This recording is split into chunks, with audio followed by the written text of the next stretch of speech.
Welcome to the deep dive. You know that feeling, right? That constant hum of change where it Yeah. feels like there's truly uh, no rest for the weary in business these days. Oh, absolutely. I mean, every week brings new tech leaps, geopolitical tremors, maybe new regulations. It's a lot. It can feel a bit, well, dizzying trying to keep up. It really can. Yeah. And look, that's precisely why we're taking this deep dive today. Yeah. We're focusing on the GEP Outlook 2025 Procurement and Supply Chain Report. Okay. Our mission basically is to cut through all that noise, distill the most crucial insights, give you a fast track, essentially, to understanding this complex, exciting, and, yeah, sometimes daunting landscape ahead for procurement and supply chain leaders. So think of this as your essential guide for navigating 2025. We're going to unpack, what is it, 6 transformative trends that are poised to truly revolutionize procurement and supply chains. That's the plan. And we'll do it all within the context of the bigger macroeconomic forces shaping the year. We're talking about these fundamental questions leaders are grappling with right now, like how exactly will AI reshape the entire procurement function? That's a big one. Huge. And, in this world of ongoing uncertainty, how do you balance that critical need for resilience with the ever-present pressure of cost effectiveness? It's a massive agenda, but we'll break it down. Okay, let's unpack this then. Before we dive into the nitty-gritty of procurement specifics, what's the big picture look like? Globally, I mean, as we head into 2025, what's that broader economic backdrop our listeners need to be, well, keenly aware of? Well, global economic forces are certainly pulling in different directions. It's creating a really complex landscape, demanding significant agility from procurement and supply chain teams. Let's start with inflation, right? That's been the big story. Yeah. The Yeah. good news, generally, is it's projected to fall, quite significantly, actually, from, 6.7% globally in 2023 down to maybe 4.3% by 2025. That's after peaking way up at 9.4% in late 2022. Wow, okay. For major economies like the US, UK, Euro area, the report sees them getting back towards central bank targets by 2025. Right. So for procurement, this cool down means maybe less volatility in input costs, but also a renewed focus on strategic cost management, not just reacting to constant price spikes. So inflation cooling down is a positive sign then. What about overall economic growth? GDP, are we seeing a rebound there, or is it more of the same kind of sluggishness? Global growth is expected to remain steady, but yeah, fairly modest, around 3.2% in both 2024 and 2025. Now, stable sounds okay, but for procurement, this sort of tepid growth environment means less margin for error. Right. Organizations will face continued pressure on operational efficiency, on cost management, even as these new demands for resilience and sustainability are coming in strong. There are regional variations, of course. The U.S. economy projected to slow a bit. UK and Euro area expected to recover slightly. And China's growth, always a big factor for global demand and supply, is anticipated to slow down to maybe 4.5% in 2025. That's down from 5.2% in 2023, mainly due to, well, weaker property prices, low consumer confidence. Those stimulus measures are expected to try and counter that. And interest rates. Are central banks still trying to cool things down, or is there a shift in focus we should be watching? Definitely seeing a shift there. Central banks are now moving their focus more towards stimulating demand as inflation kind of stabilizes. Ah, okay. The report notes the U.S. Fed, for instance, cut rates for the first time in 4 years back in September 2024. Similar cuts are projected for the U.K., European Central Bank. Right. For procurement and supply chain leaders, this shift means, well, borrowing costs could ease up. Mm-hmm. That could potentially free up capital for strategic investments. Think new AI tools, resilience initiatives, sustainable sourcing projects. That makes sense. It's a subtle but important signal that maybe the era of just aggressive cost-cutting driven purely by high interest rates might be winding down a bit. And looking at the people side of things, the human element, how's the job market shaping up? Are we seeing major shifts there that procurement leaders need to factor in? Broadly, employment seems stable. Unemployment rates are near multi-decade lows in many G7 economies. But there are signs of softening. You see rising jobless benefits in the U.S., maybe slight increases in UK unemployment. But more importantly for this discussion, I think, are the growing concerns over job displacement because of AI and automation. And there's a very clear emerging need for new skill sets within organizations. This is crucial for procurement teams as they look to embrace this digital transformation. And with all the geopolitical tensions, is energy going to be another volatile spot for supply chains? Seems like it always is. It certainly could be. Look, oil prices are expected to hover around the $75–80 per barrel range in 2025, Mm. but that's highly sensitive to external factors. Right. Prices could easily shoot past $80 if conflicts in the Middle East escalate, or fall below $70 with de-escalation. OPEC plus production cuts are also a big factor, keeping prices up there. So for supply chains, it means continued vigilance, watching that energy-related cost volatility, potential shipping disruptions. Okay. And finally, on the macro front, what's the outlook for China? It's such a massive player, supplier market. Yeah, China's economic landscape is still quite uncertain. It's navigating slowing growth, this ongoing real estate crisis, shifting government policies, all things that could have pretty profound global repercussions. Hmm.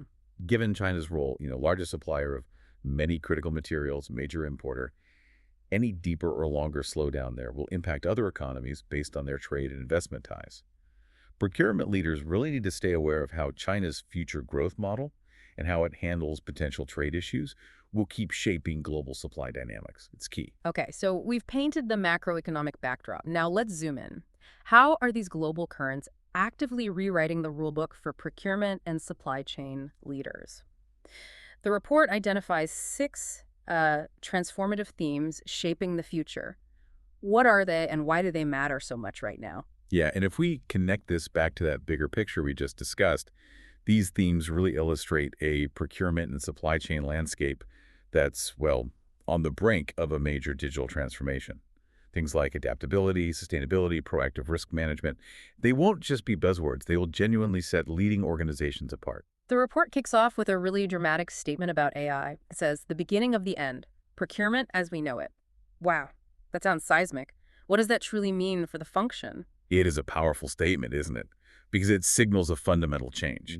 Look, while pretty much every business function will benefit from AI, procurement is kind of uniquely positioned for this transformation. It's moving from these historically very human-intensive processes to an AI-driven, digital-first function. The report outlines 3 phases for this evolution. Most companies in 2025 will probably be in what it calls the assist phase. Assist phase? Okay. Here, AI tools act like co-pilots. They automate low-value, repetitive tasks, things spend forecasting, analyzing supplier discounting, fraud detection, even helping draft initial contracts. These usually happen within existing S2P, source-to-pay platforms. Okay. Crucially, though, the core decision-making still rests with humans. AI is augmenting their capabilities, not replacing them at this stage. Got it. And what do the next phases look like? Where does it go from assist? So after assist comes the perform phase. Yeah. Now here, AI takes on a much more prominent role. It starts managing entire end-to-end procurement workflows autonomously. Things like developing category strategies, automating contract renewals, managing complex demand forecasting. There's still a human in the loop for validation, right? But tactical roles start to diminish. And new strategic roles, emerge roles, focused on interpreting AI insights, managing the most complex categories. This phase really demands new skills, new competencies in data analytics, AI fluency from procurement folks. And the final phase? The final, maybe more visionary phase is empower. Here, procurement becomes this highly digitalized function where, get this, business users, enabled by AI co-pilots, can manage routine procurement activities themselves, independently. Really? Like routine purchases? Yeah, routine purchases, supplier evaluations, even basic contract negotiations. And this leads to a massive shift in the operating model. Category teams evolve into value chain optimization teams. Business partner teams embed directly within business units. And you see these highly specialized data management and AI governance teams taking center stage. It's a different world. That sounds incredibly transformative. Now, for procurement professionals listening, there's often that fear, right, of being replaced. How would you articulate the true evolution of their role in this AI-driven future? What new skills become, like, non-negotiable? That's such a critical point. It's absolutely not about replacement. It's about the emergence of a far more powerful, agile, and data-driven function.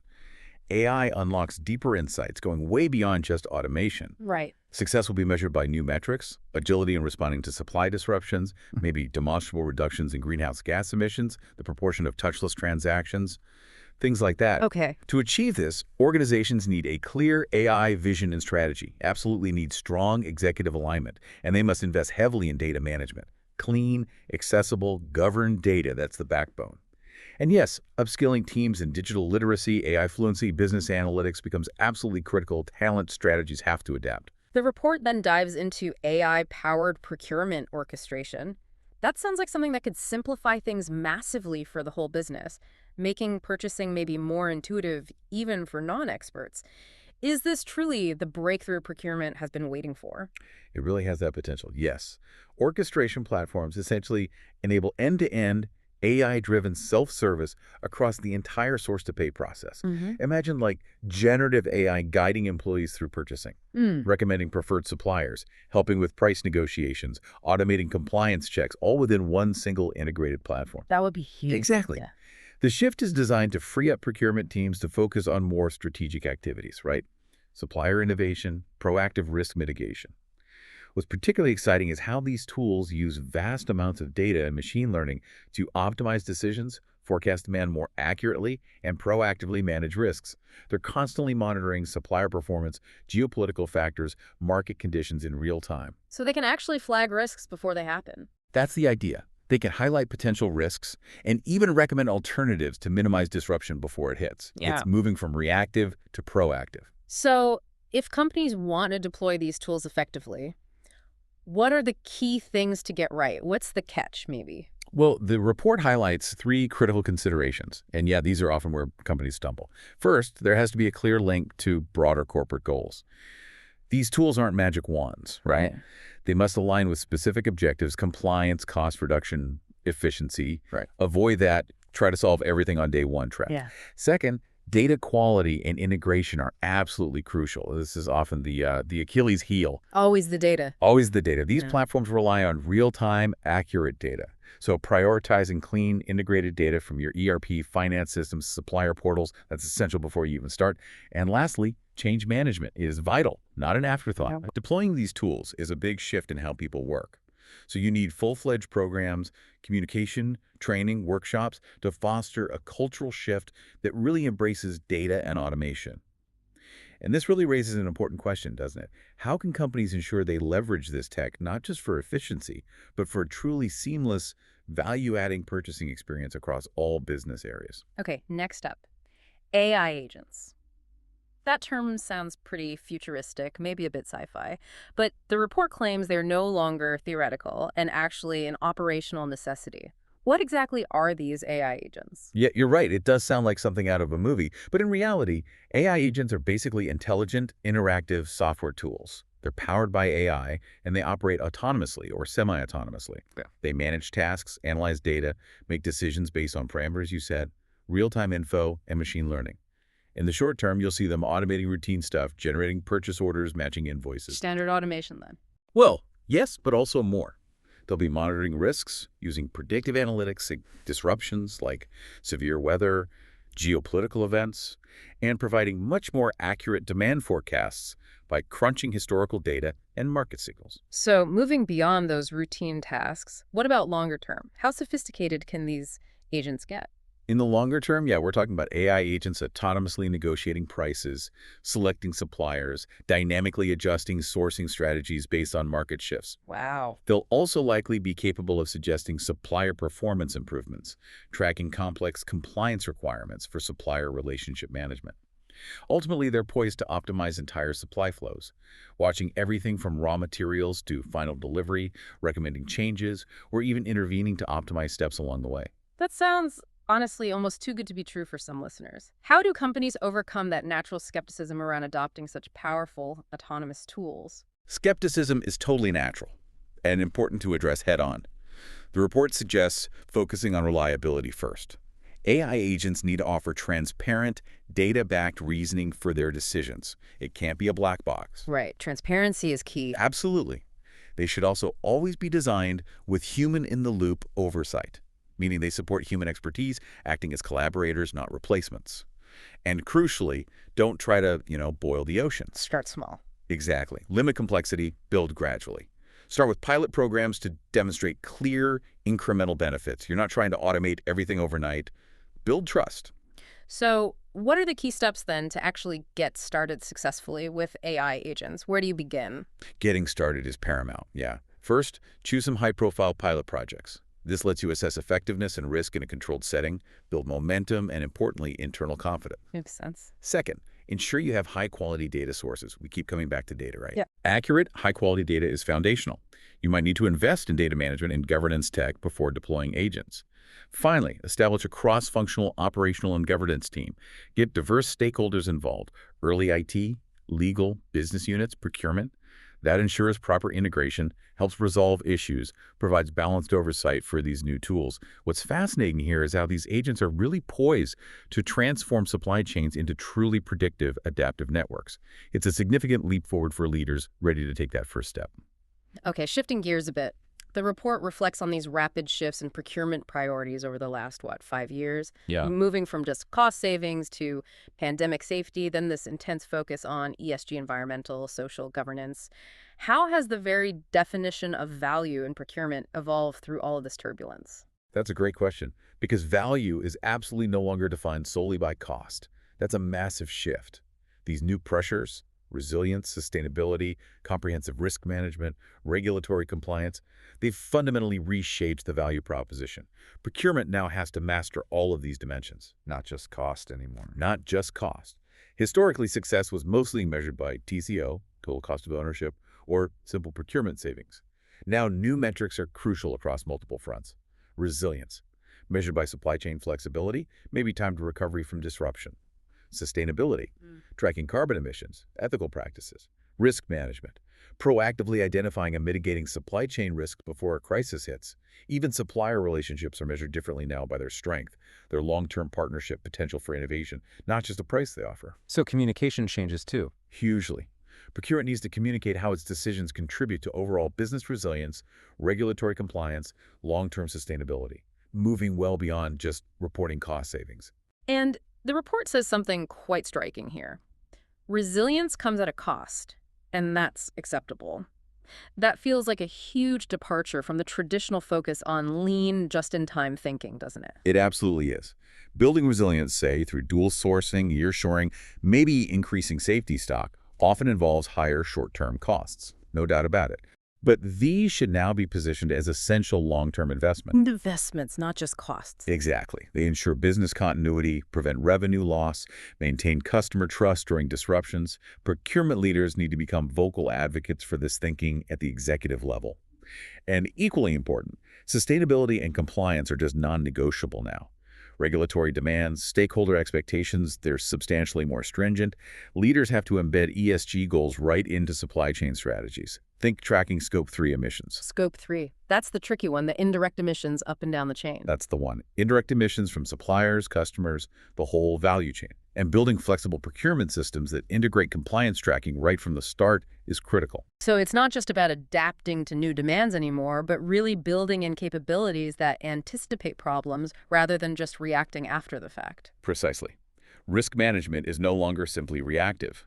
Supply chain disruptions aren't anomalies these days. Anticipating and mitigating them is critical. Procurement leaders need to invest in predictive analytics, AI-enabled risk management tools for deep insights into potential disruptions, making smarter sourcing decisions before things go wrong. This also extends to how supplier relationships are defined. How so? There's a crucial shift from seeing suppliers as purely transactional partners to viewing them as strategic collaborators, partners who drive innovation, sustainability, resilience. It's about focusing on co-creating value that benefits both parties, not just squeezing margins.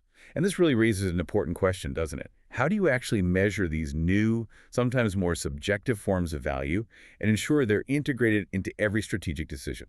An intensifying regulatory environment. That sounds like yet another layer of complexity for everyone to deal with. What does this mean specifically for supply chains? And how can companies manage it proactively without just getting bogged down in paperwork? It means governments worldwide are rapidly prioritizing things like sustainability, ethical sourcing, transparency. It's creating what the report calls a maze of evolving standards. And the key thing is, Companies are now increasingly held accountable for practices deep within their upstream supply chains, not just their own operations. So you're responsible for your suppliers almost. In many ways, yes. Look at the EU's Corporate Sustainability Reporting Directive, CSRD, or the U.S. Eager Forced Labor Prevention Act, UFLPA. These are prime examples. These new regulations require really strict environmental, social, ethical standards across a company's own operations and its entire supplier network. Wow, that's a lot of new rules to navigate. It almost makes me nostalgic for simpler times, if if those ever truly existed.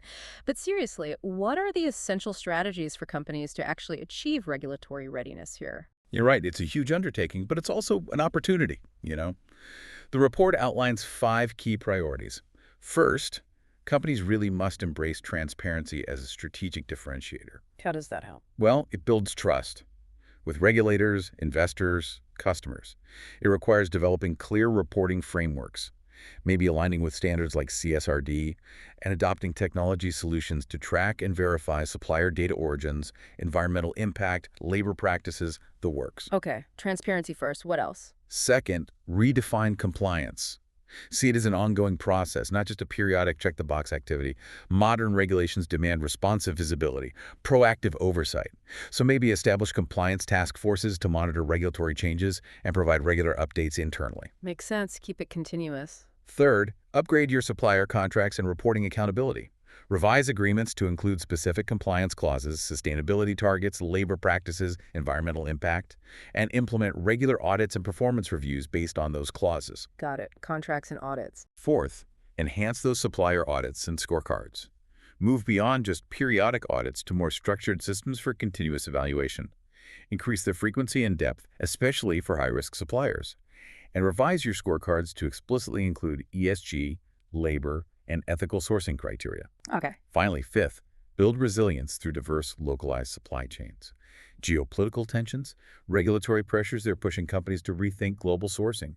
Diversifying and localizing using regional suppliers, nearshoring it mitigates risk and reduces dependence on potentially high-risk areas. If we connect this to the bigger picture, this whole shift transforms compliance from being just a reactive burden into a proactive, strategic advantage that actually strengthens the entire supply network. Okay, last theme. For years, globalization was king, right? Maximizing efficiency, leveraging low-cost production overseas. But the report talks about a shifting global trade landscape and G7 nations focusing more on domestic industries. What's driving this fight between localization and globalization, and what does it fundamentally mean for supply chains? Yeah, protectionist trade policies, new tariffs, increased regulatory scrutiny. They're directly challenging that traditional global supply chain model we all got used to. Definitely feels that way. It means organizations need a much more agile, resilient, forward-thinking approach. We're seeing trends like friendshoring, favoring suppliers in politically aligned nations, and nearshoring, bringing production closer to home markets, accelerating significantly. Even if it costs more sometimes. Often, yes. These strategies often involve higher costs, but they prioritize supply security, speed, and reduce geopolitical risk over purely short-term cost advantages. Sustainability also remains a prominent focus here, now often a regulatory and market-driven mandate. Think about the EU's Carbon Border Adjustment Mechanism, CBAM. Right, the carbon tariff. Exactly. Companies now must track and report emissions, especially those tricky Scope 3 emissions, across their entire supply chains. Transparent, environmentally conscious supply chains are becoming a magnet for investment and consumer loyalty. It's part of the package now. So it's not just about adapting to new trade barriers then, but fundamentally reimagining how supply chains are built and managed for what feels like a truly volatile world. Precisely. We're also seeing this necessary embrace of just-in-case strategies. The operational scars from past disruptions, the threat of new trade barriers. It means building in redundancy, diversifying suppliers, increasing transparency across supply networks. This just-in-case thinking is becoming a strategic imperative, even if it runs counter to decades of just-in-time cost pressures. So how do companies get this right? What are the critical shifts? The report highlights 3 critical strategic shifts. First, fundamentally redefining total cost of ownership, TCO. Leaders have to move beyond just direct costs. You have to factor in resilience, risk management, sustainability, regulatory compliance, geopolitical risk, supply chain flexibility. This requires new tools, new methodologies, a real long-term strategic perspective. Okay, redefine TCO. What's second? Second, building collaborative ecosystems.